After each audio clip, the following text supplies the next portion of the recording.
C'est en forgeant qu'on devient forgeron. C'est en patouillant qu'on devient papillon. Non, c'est en lisant qu'on devient liseron. Et nous liserons jeunesse, c'est maintenant sur Radio Laser.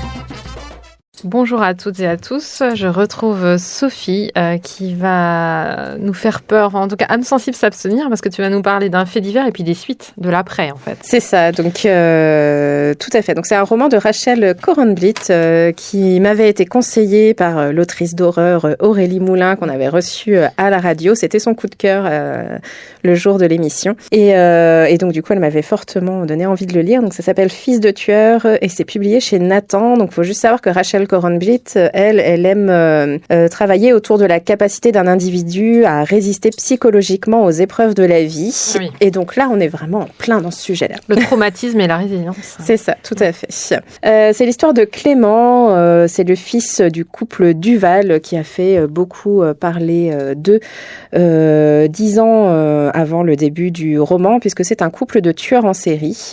Donc ils ont été arrêtés 10 ans plus tôt et Clément avait 7 ans. Il en a aujourd'hui 17. Il n'a pas revu sa mère depuis. Son père est mort en prison quelques temps plus tôt. Et sauf que sa mère la demande à le revoir et elle fait une sorte de chantage puisqu'elle dit qu'à chaque fois qu'il viendra la voir, elle révélera un endroit où est caché le corps d'une des victimes de ce couple-là.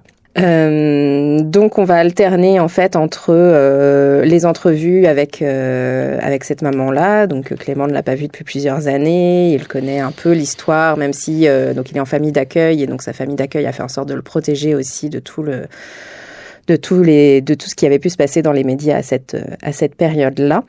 Il connaît quand même un peu l'histoire et donc il se retrouve face à cette femme clairement manipulatrice, mais qui en même temps dit qu'elle aussi était sous l'emprise de son mari, donc voilà, qui va tenter d'insinuer des doutes dans l'esprit de Clément, notamment sur sa propre implication à lui, puisqu'il était présent lors des enlèvements. Donc en fait, le modus operandi, en fait, c'était la mère qui enlevait une jeune fille, voilà, sur le bord de la route, sous prétexte d'avoir besoin d'être guidée pour aller à un endroit. Et puis ensuite, le père, lui, était le meurtrier directement, voilà, qui s'occupait de la suite.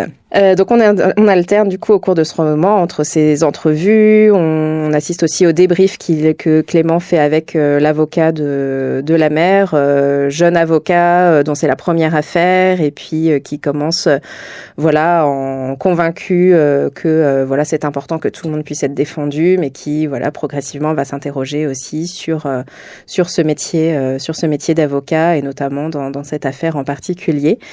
On assiste aussi à la vie quotidienne de Clément, donc dans sa famille d'accueil, une famille à qui il tient beaucoup, avec qui ça se passe très bien. Oui, rassure-nous un peu, Sophie. Oui, dans tout ce noir. Voilà. Il y a quand même on est vraiment en fait sur ces deux oppositions entre il y a la famille de sang et la famille de cœur. Donc voilà, comment se construire quand la famille de sang est baignée dans la violence du début à la fin.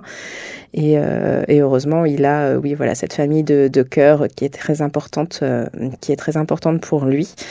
Et il est aussi très important pour eux, quoi. Voilà, on est au-delà de la famille d'accueil et on voit les réflexions autour de cette famille aussi se faire petit à petit sur la place qu'il a dans cette famille. Et puis au milieu de tout ça, il y a aussi des extraits de podcasts qui, eux, nous plongent directement dans les meurtres qui ont été commis, puisque ça revient sur chaque jeune fille qui ont été enlevées. Et donc, ça nous explique un petit peu ce qui s'est passé à chaque fois. Donc, c'est un roman très prenant. On est vraiment sous tension du début à la fin. Les personnages sont vraiment bien traités.